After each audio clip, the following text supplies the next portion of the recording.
The impudence, the audacity, the unmitigated gall of those knuckleheads of liberty podcasters, daring to voice opinions outside the mainstream of accepted thought.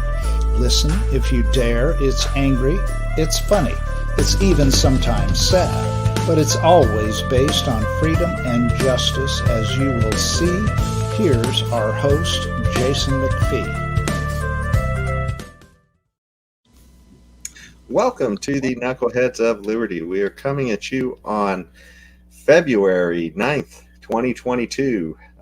Again, I tell you, it's a kind of exciting time for liberty. It seems like we're finally getting out from under a lot of these things with mandates and even out from underneath some of the tyrannical leaders we've been having. A lot of them have been sort of being pushed back on, so all that's great. But we've got a bunch of topics lined up. But before we get into that, let me introduce you to our panel.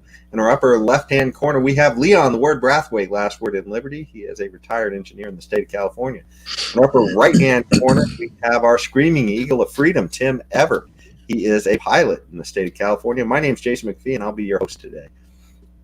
So jumping into the topics, so I tell you, it's kind of crazy, some of the stuff that's been going on lately. It's almost like the chickens have been coming home to roost with all of these people who've been promoting I guess crackdowns on our liberties over the last year or two, and CNN seems to be circling the bowl now. They've just, I guess we've had all the fake news we can take, and they're finally starting to pay a price for it. And we've seen constant scandal after scandal. Maybe I could get the visual up on this, but their CEO, or Jeff Zucker. He has recently been forced to step down, but that's amidst a ton of other scandals that have been going on. I mean, they had the whole issue with Chris Cuomo sitting there, and all kinds of issues with trying to help out his brother Andrew Cuomo by feeding him information and such about what the news was doing with respect to reporting on him and how to address their questions. Then it turned out apparently Jeff Zucker himself was tied into that as well, which is part of the scandal that's unfolding too, although that wasn't why he was stepping down. The scandal that pushed him out is apparently he was having a personal, I guess, a sexual relationship with one of his subordinates. It wasn't, apparently it sounds like it was consensual, but even still, that left kind of a bad aroma, I guess, for their organization. Then you have issues with Don Lemon, where he was out in public and, apparently, he's being sued right now, I guess, by somebody because he reached into his pants and then took his hand out and rubbed it on a waiter's face. I just can't, it's hard to make this stuff up. And then you have their legal expert, Jeffrey Toobin, who was caught, playing with himself during a Zoom meeting. We're just colleagues. Yes.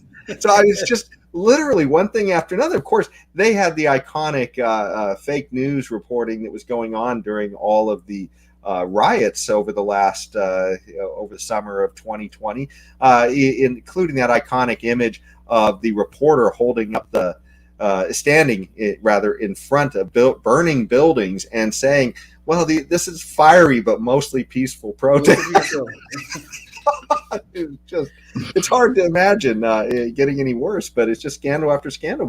But I think that the more serious one, though, is not the one that is causing Jeff Zucker to leave, but the idea that they are truly out there changing the narrative, which is really scary, because that's if people wonder why we're in such a polarized society, it has a lot to do with media shaping people's image of reality in unrealistic ways, I guess, and that's really unfortunate. You have any thoughts on that? And by the way, this is a picture of Jeff Zucker there. So. But you see, this was what was predicted in 1984. Okay, it was that the media will come up with new language and new images of our society at large, that we start to believe what is good is now bad and what is bad is now good.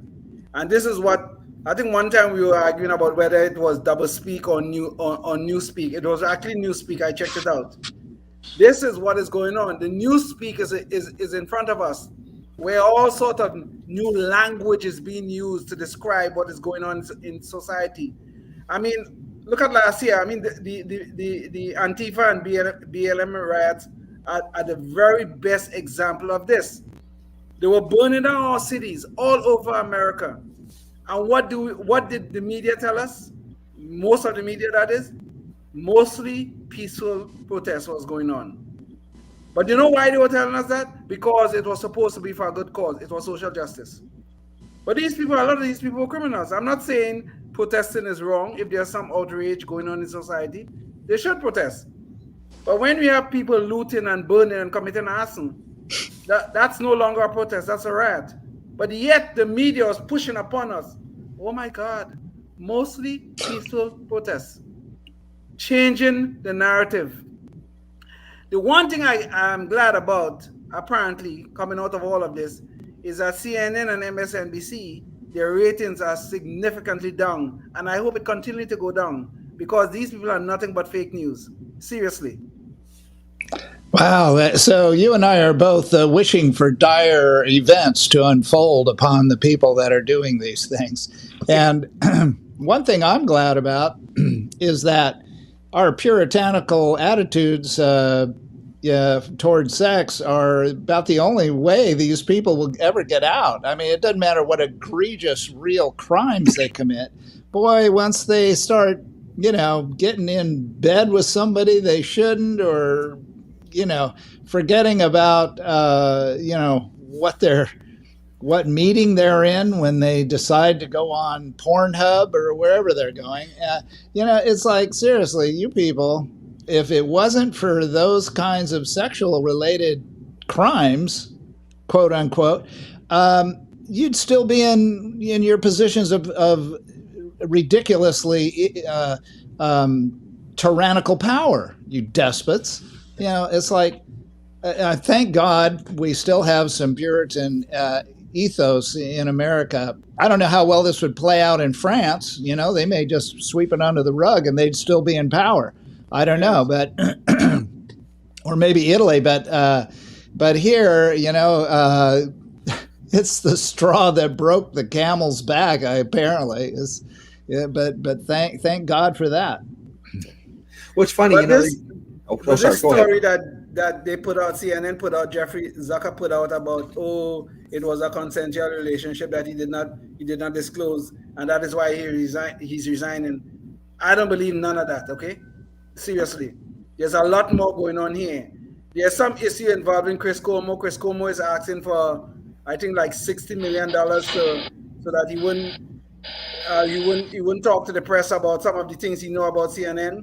So there's a lot of stuff going on at CNN that's still undisclosed. And I think those were the reasons behind this resignation of Jeffrey Zucker. I do not believe he resigned because of this relationship. Because, I mean, everybody is saying, if you read any of the press about this matter, everybody is saying it was well known. This man have been involved with this one for years. It's been well known. Or they're saying, it developed during the COVID pandemic. It's nonsense. They've been involved for years and years and years, maybe even decades. And now they're coming to say that this is the reason for the resignation. No, there's a lot more going on here, and we'll find out about it. Well, and keep in mind too, Chris Cuomo, he's the guy who claimed he was in his basement with COVID for self-isolating himself, and of course, turned out he was running around jogging and had pictures of himself, I guess, or there was an issue where he ran into got into conflict with some guy who spotted him out on the street. Yes. I guess it was sort of a nasty encounter with that person. But the point is, it's just one scandal after another. And my gosh, somebody who lies like that, about something as simple as whether or not they're self-quarantining and they're actually, making a big production out of coming out of their own basement. How can you trust these people to give you any kind of reporting on the world itself? Sorry, Tim, I think you were about to say something and I cut you off there. Oh, I don't know. Maybe I was thinking about this Zucker sucker. Did you see how I did that? Zucker sucker. Very good. Is he married by chance to someone else other than Allison? Married and divorced. Oh, when did he get divorced? I believe he started his relationship with this woman when he was married. Okay. Well, maybe that. All right. I just wondered. Anyway, yeah. Once again, I mean, it takes this kind of stuff to get rid of these people. It really shouldn't. It shouldn't come down to that. It really, in my humble opinion, it really isn't all that important. But what's important is this lying. Like y'all saying, there is this constant lying, and that's exactly what they're famous for. So, why anybody would listen to them about anything? I mean, anything is beyond me. And so there you go. So with these low ratings and with Leon and myself and probably Jason both hoping they go out of business again, because they deserve it. Okay. Their product is flawed. So don't buy their product, people. And even if that means suffering through some ad that's attached to the news on CNN or MSNBC, don't even go that far as to add to their bottom line. Don't watch their stupid news. But there's one point here we should talk about before we leave this issue. It was disclosed also that this Jeffrey Zucker sucker, according to Tim, this guy and this woman were helping Andrew Cuomo, who is the brother of Chris Cuomo, when there were allegations against him about sexual harassment, they were giving him talking points. Here again, we have the entanglement between government and the news media. I mean, this is dangerous stuff here we're talking about. I mean, yeah, we could laugh about it and we could hope for the demise of CNN. But this is dangerous stuff here where the government and the media and the government and big tech is becoming more and more entangled. And what is going to happen in the process is our liberties are going to go down the drain. So we got to watch these things. Yeah.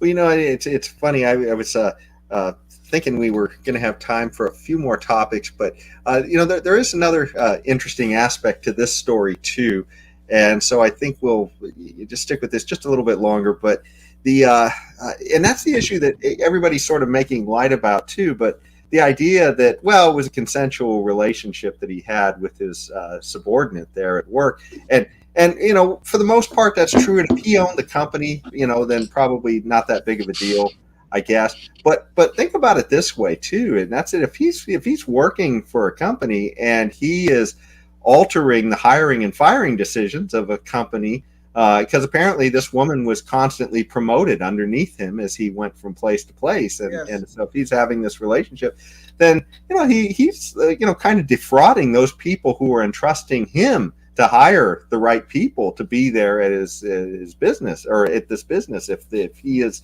literally making these hiring and firing decisions based upon his personal relationships with these people. And there's another flip side of this too. A lot of these people who were sort of okay with this with him, they were absolutely outraged with Me Too and Harvey Weinstein. But think about it this way. I mean, if this may not have been an unwanted advance by him with this woman. I can't remember her name, but Alison Golas.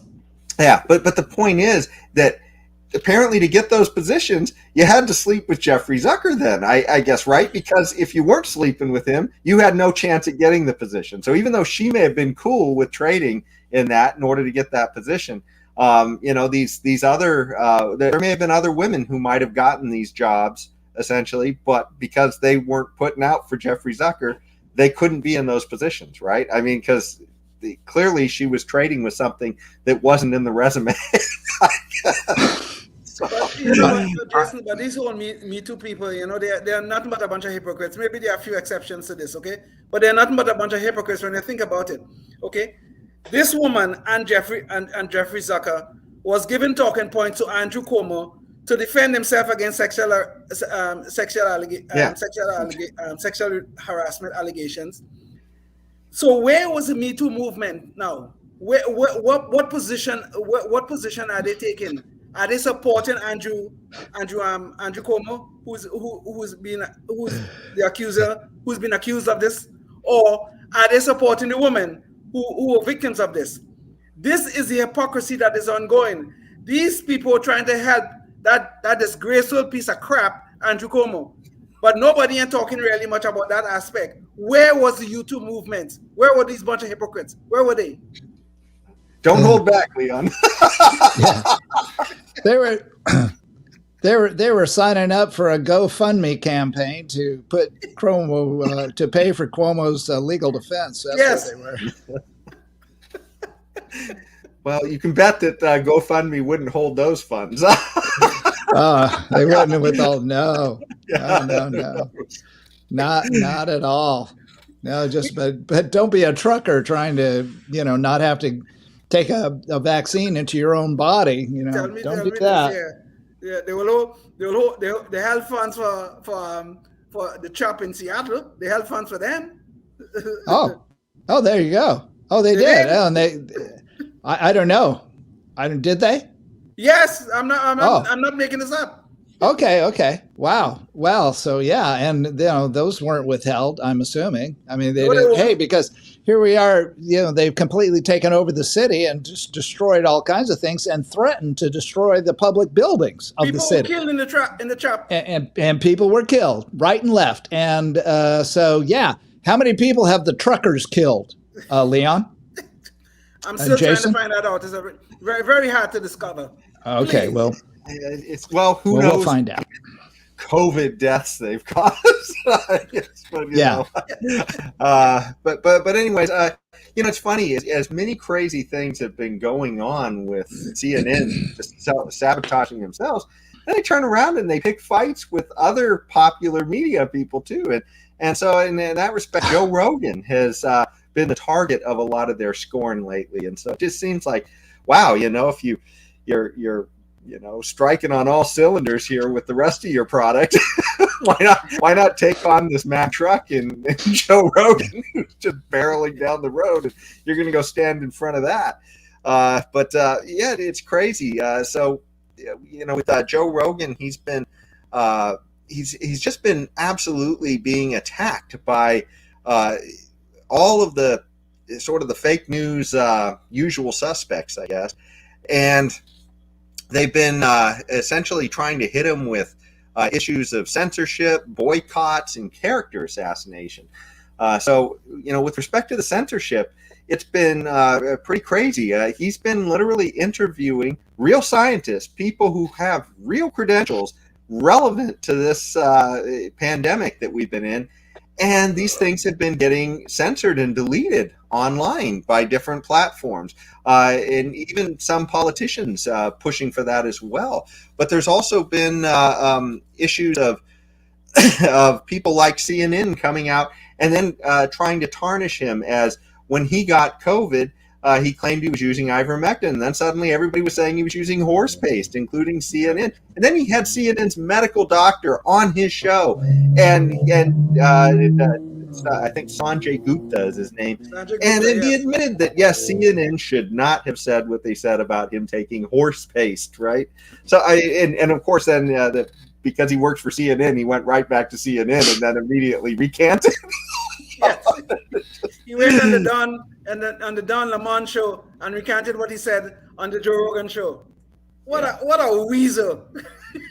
It's awful. I mean, they're attacking on literally just about everything you can imagine attacking him on. And now recently, the most recent issues that are saying that they found a compilation of him using the N-word on a lot of on not a lot, but several shows of the past, where it was mostly, my understanding is, discussions of use of the N-word. So I mean, literally, somebody said the N-word, so he used the N-word in reporting on that and talking about whether it was appropriate or not to use it.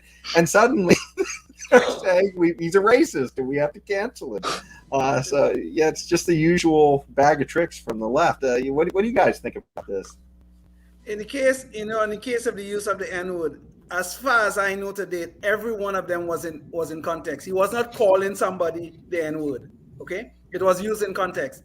And this is the hypocrisy that I just can't stand with these people on the left. Okay, I used to travel on the train, on the light rail here in the Sacramento area, almost every day, the South Line, and almost every day I used to hear that word on the train. And they didn't used to be saying the N-word. Okay, they used to say the word as it is. Nobody used to get mad about it. All right, nobody used to get mad about it. So this is what is going on here. We have this segregation of thought and ideas in our society ongoing. So if Joe Rogan used it and used it in context, well, because he's white, it is a problem. But when we have these rappers, young black males, using the very same word, making millions of dollars off of it, that's okay. This hypocrisy cannot stand, okay? It's either we don't use the word at all, or we could use the word as freely as we damn well please. This hypocrisy cannot go on. But the whole issue about Rogan, though, I don't even understand it. What is the point? Just because he don't have the government narrative, we want to ban him? We want to shut him down? He doesn't have the government narrative? What society are we living in? The Soviet Union? I didn't know when we moved there. I really don't know. Yeah, it seems like it, like we did at one point or another. I don't know when either, Leon. And I've been here for 70 years now, trying to figure out what's going on. And, I'm pretty perceptive generally.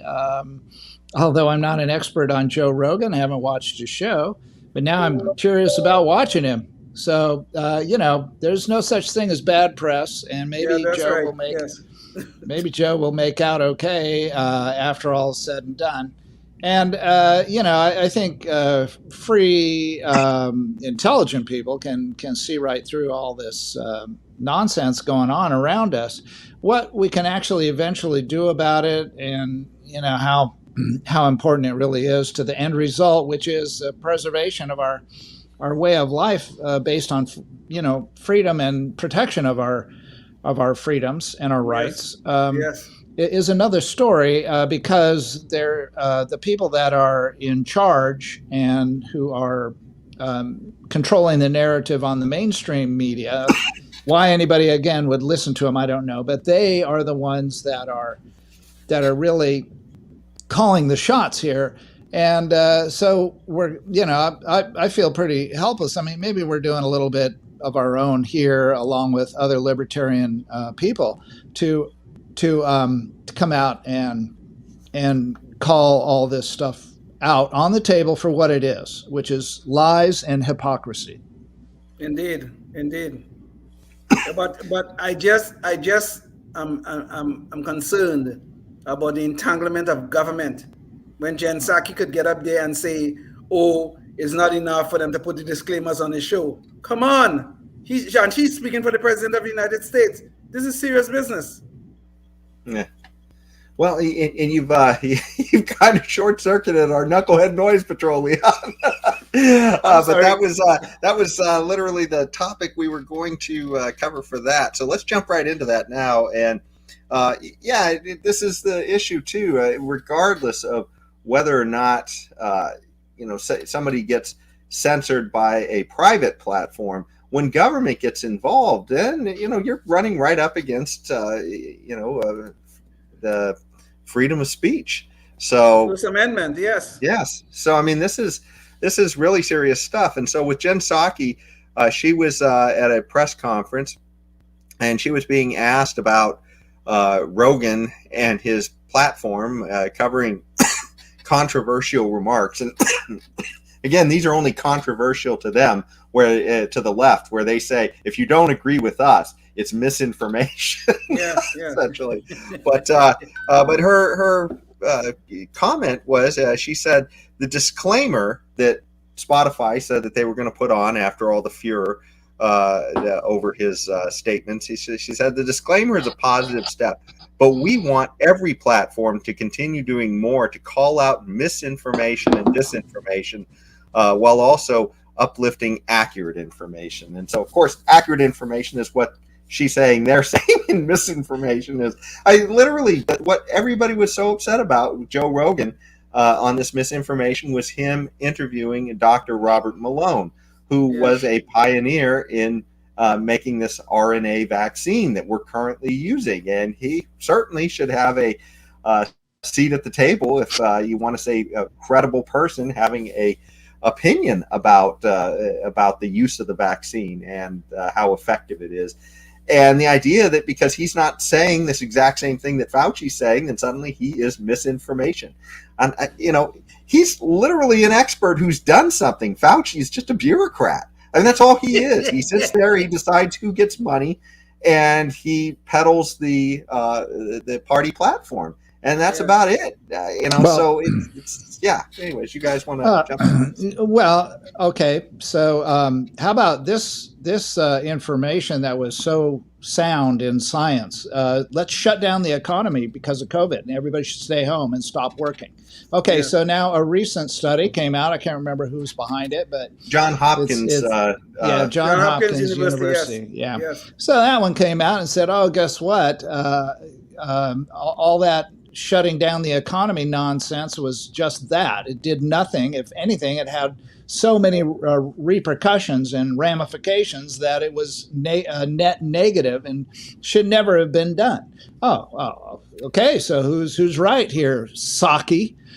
Is it you and your other fellow tyrants and despots, or is it John Hopkins researchers? Who's right here? You brilliant genius with canned red hair. Well, maybe that's true hair. I don't know. It might be her real hair color, but anyway. I think it's a real hair, if I'm not mistaken, Tim. Okay, good. That's the only thing real about her, and the only thing I can tell that it's real hair is she's got a pale complexion with some freckles behind it. So, without exploring deeper, which I don't want to do. So yeah. She is, that's the only thing real about her is I guess, her hair color.